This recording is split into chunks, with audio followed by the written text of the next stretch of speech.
Hello, and welcome to the Sugar Bell Review, a program dedicated to learning about the people, places, and policies that make up the Bellbrook Sugar Creek community.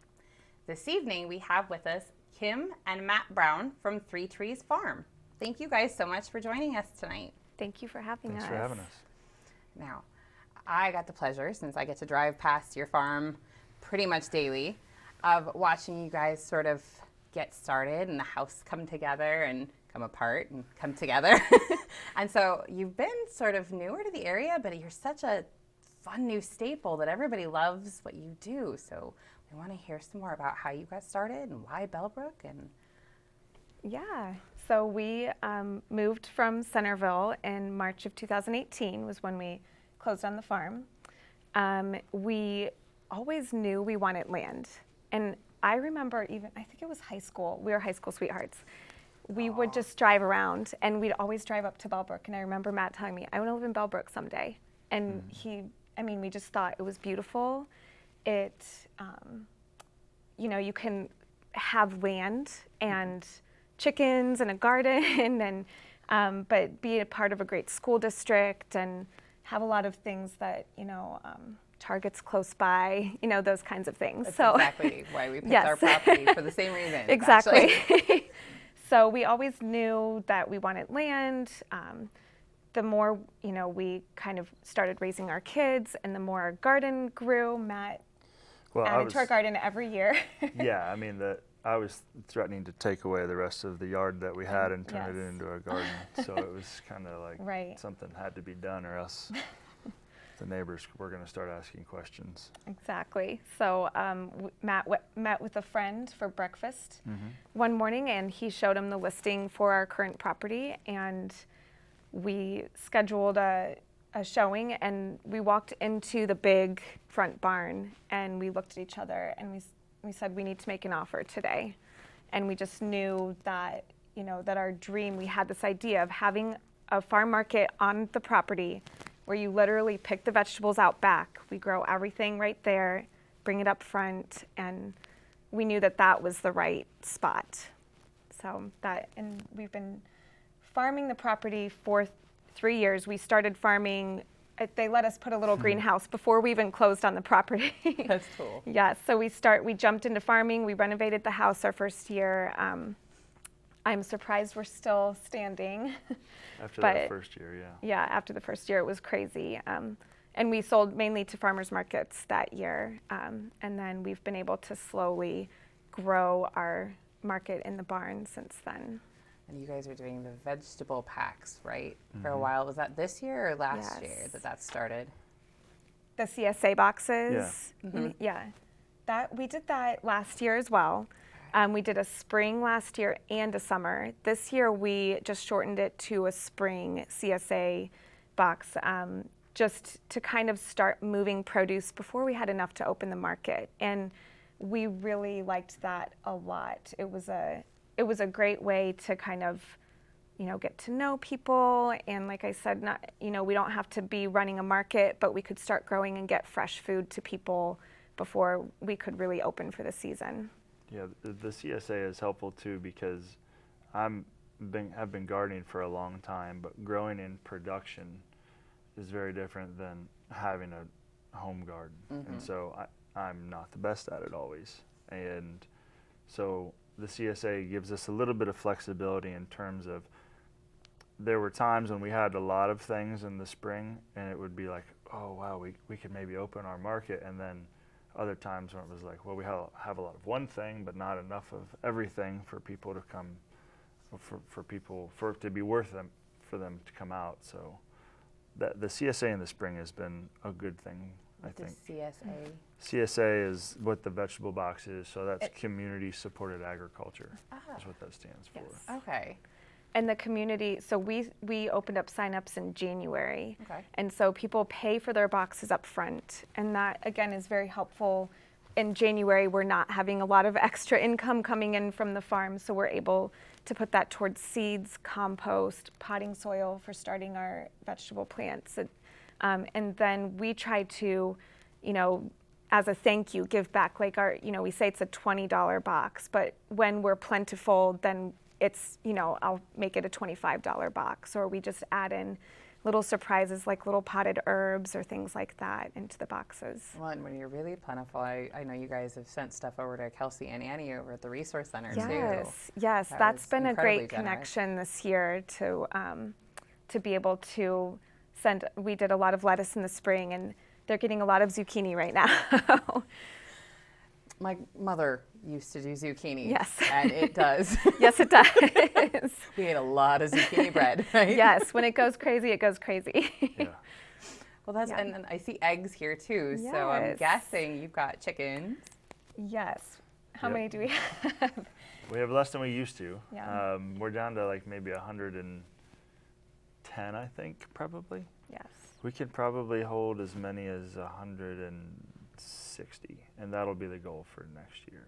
Okay. Chickens is another thing that I'm learning. I didn't grow up on a farm.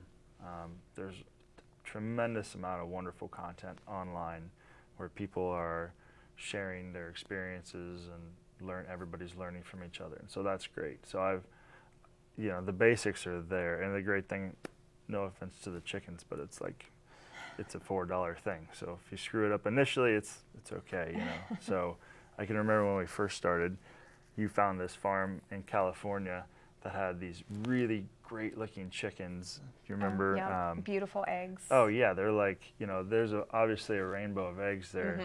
So I different like the speckled one. Yes. different birds will produce a different egg, and then inside of that, like Marins, for instance, will produce like a dark chocolate egg, and then there are people that even breed for even deeper and darker egg colors. And so she found this great farm and was like, let's get these. And I was like, well, okay, cool. How much are they? And it was like, an egg was $20 to hatch. And I was like, I don't even know if I can keep a living chicken alive. I'm not sure I can take an egg and turn it into that. So, but yeah, so we have right about 110, and the goal for us will be to be about at 160 birds. And layers producing. We, layers. if anyone drives up and down Lower Bellbrook, sometimes you see the chickens. Yes. They do sometimes get a little close to the road because they are out on pasture. They're most of them, though, we keep with a mobile coop. They're on wheels, and then we can move them to fresh pasture. So right now you don't really see many of them because they're way far back. We've been moving them ahead of our corn planting, so that they're fertilizing the soil, and then we plant the corn in. So they're really far away right now, but we have a lot of customers asking lately when they'll be back. There'll be a flock back on Saturday. So we do try to keep one of our coops up kind of near where customers park so that people can go and see See the them. chickens? Yes. Yeah, there have been a few that have been very close. Yes, I know. Side of the road. Oh, they get on the road. They- I know. I've literally gone, and you can't go right at them to chase them because it just pushes them further into the road. So I've literally had to go onto the road and come around Kinda herd and them like back herd them towards the back property. to the farm side. So yeah. It's a good thing you can see fairly well in both Yes, directions you right can. there. At least You for a can little ways. hear, yeah. Exactly. That's fun. Now, obviously, I'm sure some things have been easier to sort of get a handle on, like the zucchini, than others. What would you say has been your favorite thing to grow and your least favorite thing to try and attempt to grow? I'll let you answer that. My favorite thing is easily tomatoes. That's my favorite thing to grow. They're beautiful. They taste great. Everyone wants them. They're not easy to grow, but they're not tremendously difficult either. There are some things that so we're not certified organic, but we've been doing everything since day one that you would have to do to become certified organic, because there's a 3-year waiting period.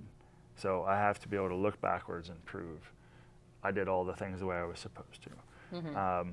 But having said that, there are some things that they're difficult to grow. They're challenging from a pest pressure standpoint. So arugula is something that most people know and have maybe had on a flatbread or a pizza, but it doesn't, it has a little bit of a peppery flavor, but it doesn't have a strong flavor.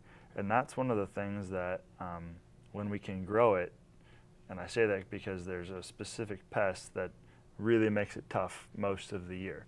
But if I grow it early or I grow it late, arugula grown in the ground has a significantly different flavor than what you get most of the places at the store, because most of the baby greens that people are getting at a store are grown hydroponically because it's inside, so the pests aren't there. It's a lot easier to control It's for in that. water, Yes. and so the weeds aren't there, and so it makes the profitability and the ease of growing a baby crop, it makes it make a lot of sense, but you miss out on the flavor.